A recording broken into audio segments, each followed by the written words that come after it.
Hey guys, to fix Snapchat quick ad not showing up problem, first ensure your app is updated and your internet is stable.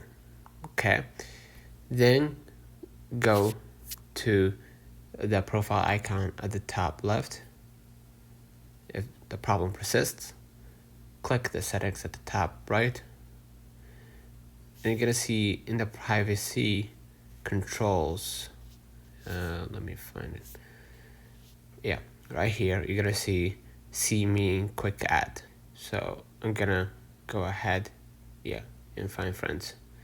Basically what you're gonna do, you're gonna just turn it on, make sure it's turned on, right?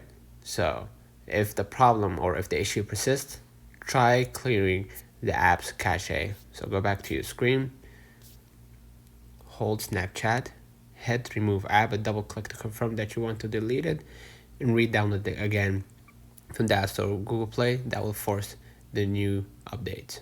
Okay, let me know in the comments if this video helped you. Don't forget to like and subscribe. See you in the next one.